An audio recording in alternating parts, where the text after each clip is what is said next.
What's up, guys? Welcome back to the channel. And wait, hold up. I had to lower my chair a little bit. There we go. Okay. Anyways, welcome back. This past 2 days.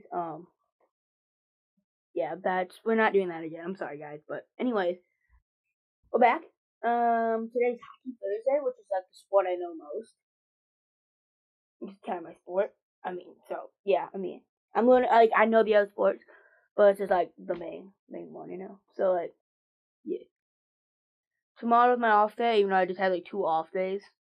Even though they went off day, they just missed the episodes. But like, yeah, I don't know. I guess I'm still not. I can't really record tomorrow because I don't have any sport to talk about. So yeah, I won't be here tomorrow, but I will be back Saturday to Thursday. So yeah.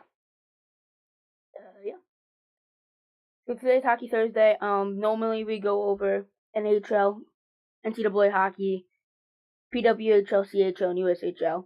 But USHL's not on, CHL's not on, and PWHL isn't on.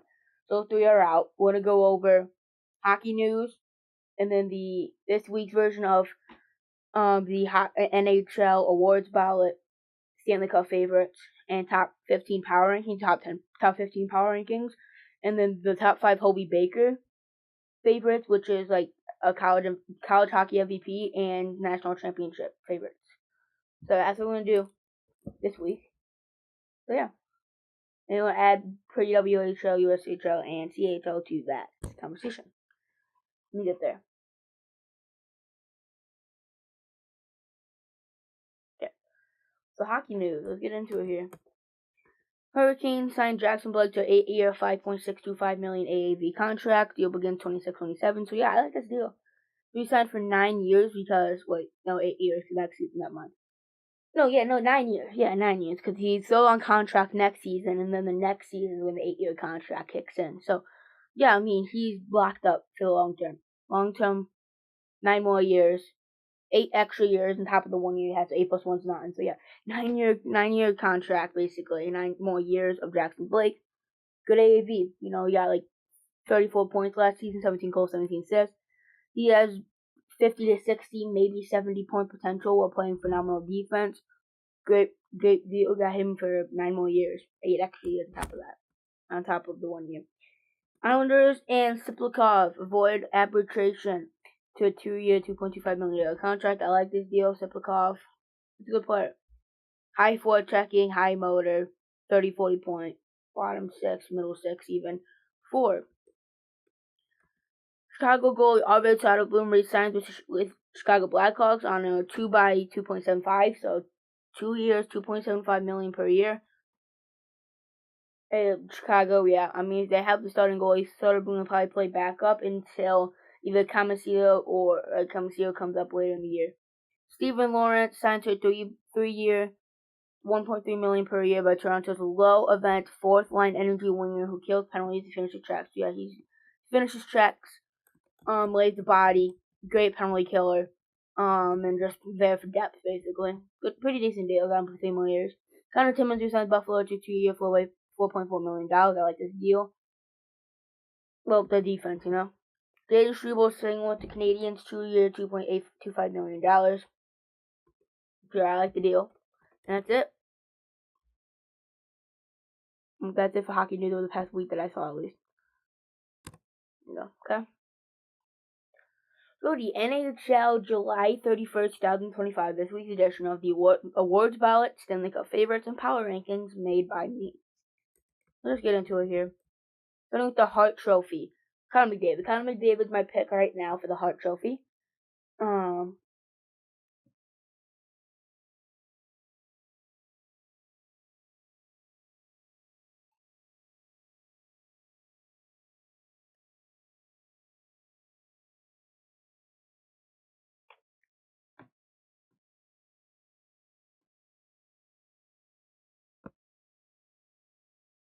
So, yeah, I mean, Connor McDavid, he's consistently getting 120 points a season, 110, 120 points. I know he had 100 points last season, but that's even a down year for McDavid. Draisaitl really took over. I expect McDavid to get 130, 140 points this season. I don't really expect that, but that's what I think is going to happen. I mean, I do kind of expect that, actually. That's what McDavid, I think, coming off a 100-point season, that's bad for his standards. That's a great season, but you think McDavid, you think 120, 130 points. So I think he's going to bounce back. He's going to get that 120, 130 points. I think he's going to win a Hart Trophy. That's my favorite right now, currently. Number 2 is Nathan McKinnon. Obviously, he's always been in the Hart Trophy conversation for the past, 5 years. 3, Nikita Kucherov. He's a phenomenal player. He's actually still kind of underrated. He's a phenomenal go-getter. He does everything for the Lightning team. Calder, Rookie of the Year. 1, Ivan Demina for Montreal. He was phenomenal in the short time that he had last season. When he played with Montreal, he was phenomenal. He looked nasty out there. Every time he had the puck, he was dangerous, and he's going to have a full season. He's my Calder favorite. 2, Z Bewam, defenseman from Minnesota. He looked great in college all year, and he's going to look good in Minnesota, I believe. Really going to be one of the main offensive catalysts in the Minnesota Blue Line. And Michael Misa for San Jose. He's a great player. I don't know how much he's going to play with San Jose, but if he does, it's going to be great. Vezina, Goalie of the Year, 1, obviously Connor Hellebuyck. To be self-explanatory, came up 47 to win MVP trophy, Hart Trophy, winning. So yeah, he's obviously favored to win the Vezina. 2, Igor Shesterkin. I expect the Rangers to make the playoffs, in my opinion, wildcard spot at least. And I think Shesterkin's going to play a big part of that. I think he's going to get a big bounce back. And no 3 is Vasilevsky for Lightning. I expect Lightning to be top 3 in the Atlantic, and I think he'd have a big part as well. Vasilevsky, number 3 in the Vezina, in my opinion. Norris Trophy, Defenseman of the Year. Number 1, Cale Makar, Colorado. Came off 90-point season, best defenseman in the world. I'm going to do that. Number 2, Quinn Hughes, arguably the best defenseman in the world. Been one of, if not the best defenseman in the NHL on a per-game basis the past 2 seasons. Right behind Cale Makar, but I mean, I think Vancouver's going to be quite a bit worse than Colorado as well. I could see Vancouver making the playoffs, but still. 3, Adam Fox, New York, severely underrated offensively and defensively. And I think Rangers, again, going to get a bounce back. I think Adam Fox will be huge, especially with the best defensive partner he's had by a mile in his career with Vlad Gavrikov. Rocky Richard, most goals in the season. 1, Austin Matthews. He had 60 goals, and then he got hurt and only had 30 or 40, and then he had 69 goals, and then he got hurt and he had 30 or 40. 70-goal season coming up? I don't know. Pretty every other year he had 60-plus goals. Last 2 he didn't. This year, he might. I'm expecting him to. 2, Leon Draisaitl just came off the Rocket Richard, second in MVP voting, I believe. 50-something goals, 55 goals, I think, something like that for Draisaitl, 50. Great season from him. I expect him to be right back there. Kirill Kaprizov, he's phenomenal goal scorer, very underrated goal scorer. He was phenomenal when he was healthy last year, so yeah, I expect him to be right there in the Rocket Richard. Hart Ross Trophy, which is the most points in the NHL regular season. Connor McDavid, I expect him to win Hart. He probably get 1 Hart Ross. 2, Nikita Kucherov. He gets so much assists. Number 3, Nathan McKinnon. Selke, best defensive forward in the league. 1, Barkov, obviously. 2, Sam Reinhart, just right there, Barkov, honestly. Arguably should have won it last year. And then Nico Hischier for the Devils. Right there, those 3 guys. Jack Adams, Coach of the Year. Andre Tourigny from Utah. And then Joe Quenneville from Anaheim. Excluding the, stuff that happened with him. He's a great on ice coach. 3, Martin St. Louis from the Montreal Canadiens. Yeah. Jim Gregory, best GM. 1, Bill Zito from Florida. Eric Tolsky from Carolina is number 2. Number 3 is Kelly McCrimmon from Vegas. That's it for the awards. Next on, we're going to the Stanley Cup favorites. Top 7 Stanley Cup favorites. Honorable mentions. New Jersey Devils, if they can stay healthy, I think they will be top 3 in the Metro, and they could contend. They could contend for a conference final spot, if not, maybe even better, if they can stay fully healthy and stay consistent. Washington, they had every single player on the team had a career year last year, and they had one of the highest PDOs, which is block stat, basically. So I expect them to fall off a little bit, but they still be right there in the mix. Toronto, they're a good team. I'd probably put them at number 8, but they just missed the top 7 list. And Winnipeg, again, they had the highest luck last season in the PDO, which is a luck stat. a lot of people on their team had career years, and Hellebuck was going crazy last season. So yeah, I don't know. We'll see. But number 7 is Colorado Avalanche. I expect them to be right back, honestly. 6, Tampa Bay Lightning. I mean, Vasilevsky performed horrible in the playoffs. He's not going to do that again. I can almost guarantee it. Kucherov performed terrible in the playoffs. He happened to do that quite a bit the last few years. Still, he should bounce back. Basically, everybody in the team just fell flat last season in the playoffs. So yeah. 5, Dallas Stars. Stars look great. Couldn't get over the Western Conference final hump. In the past 3 years, he got a new coach. Maybe they're able to do it this time. 4, Carolina Hurricanes added Nikolai Ehlers and Keandre Miller, 2 great acquisitions. We're gonna both stumble quite a bit. I could easily see them making the conference finals and maybe the Stanley Cup final. We'll have to see.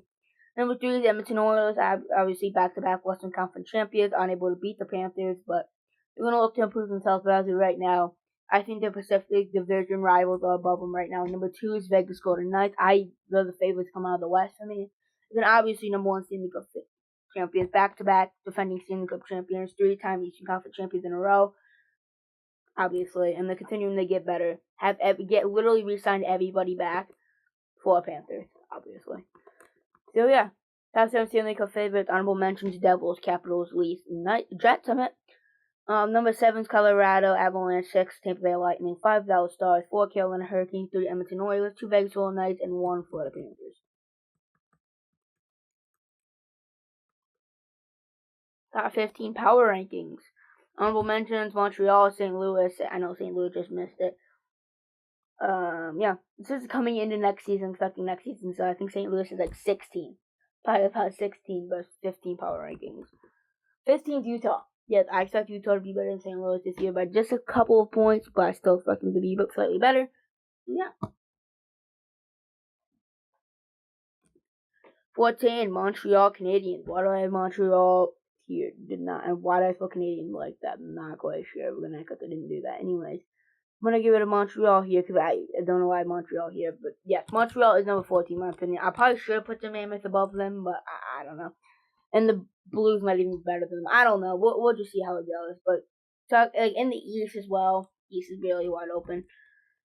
13th, Iowa Senators. I do like the Senators quite a bit. This team has potential to maybe finish top 3 in the Atlantic, maybe. That's Las Vegas. They're the Los Angeles Kings. So yeah, Los Angeles Kings. They got quite a decent amount worse, but they're still gonna be top 12 team probably. 11's Wild. They're so good when they're healthy. Before they got hurt and after they got hurt and they got healthy again, they're phenomenal both times. I don't think they're gonna be that good, obviously, but they're quite a good team. Number 11 for the Wild. 10 New Jersey Devils. If they're healthy, they're super good, dude. And I didn't. Well, why is it even? How did I? Okay, I guess. Anyway, so yeah, I think that if they stay healthy, they're gonna be really good, really, really good. Number 9, Winnipeg Jets. They were the luckiest team last season, but Guy Hellebuck, Kyle Connor, Mark Scheifele, Josh Morris, etc., etc. This is gonna be a good team. 8, Washington Capitals. Washington Capitals. There we go. Washington Capitals. Yeah, they're just a good team. In my opinion, this core is great. I love Logan Thompson in net. Logan's a good backup, and this team defense is phenomenal as well. 7's Lightning. Like the Lightning. Good team. Great team last season. Gonna be great again. 6, Colorado Avalanche. They're looking to run it back. 5, Dallas Stars. Again, same thing. They got a new coach. I presume it can even further.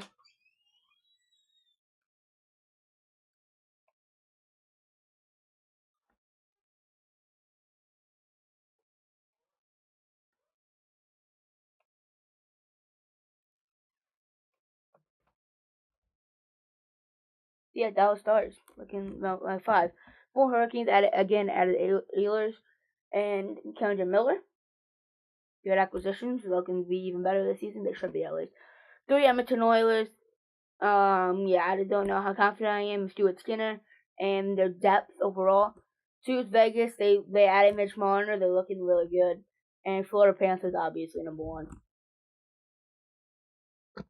So now we're going to look at the Hobey, Baker, and Frozen Four Championship odds. This week's version of the NCAA Hockey Top Frozen Four Championship odds and Hobey Baker ballots. Let's just get into it here. Frozen Four Championship ballot. Number 1, Penn State, obviously. That's my national championship pick early on here. Eddie Gavin McKenna, 5-star prospect, one of the best prospects in recent memory. Generational talent, just as good as Bedard, even arguably better than Bedard. Honestly, dude, a lot of people would hype him up that good. He's so good. Added an already great Penn State team, they're gonna be dangerous. 2, BU, Boston University. I love Boston University last year. Gonna be just right back. Number 3, Michigan State. Michigan State was phenomenal last year. Fell flat in the first round, but I think they'll be back with vengeance. 4, Michigan. Just like the Michigan State rivals, they're gonna be back. 5, Minnesota. They're always a great hockey team, just like Michigan, Michigan State. Basically, all these teams are great hockey teams in general. Hobey Baker, number 1, obviously Gavin McKenna, Penn State. Obviously Gavin McKenna. 1, Aiden Fink from Penn State, also going to go off this season. Cole Hudson from BU. Big reason why BU is number 2 national for the 4 championship ballot. 4, James Haggins. If he comes back, I don't even know if he's going back to Boston College, but if he is, yeah, definitely. 5, Trey Augustine from Michigan State. He's going to be a great goalie for them as well. But yeah, that's going to do it. That's all it is for today. So yeah. Hope you enjoyed today's episode of Hockey Thursday. So yeah. I'll see you. Have a good rest of your night. Whatever time you're watching this. Have a good rest of your day. So yeah, I'll see you guys tomorrow for the... Actually, I won't see you guys tomorrow. I'll see you guys Saturday in 2 days when I'm recording this. I'll see you guys Saturday, August 2nd for UFC Saturday. I'm going to be quite busy on Saturday. I will find time. But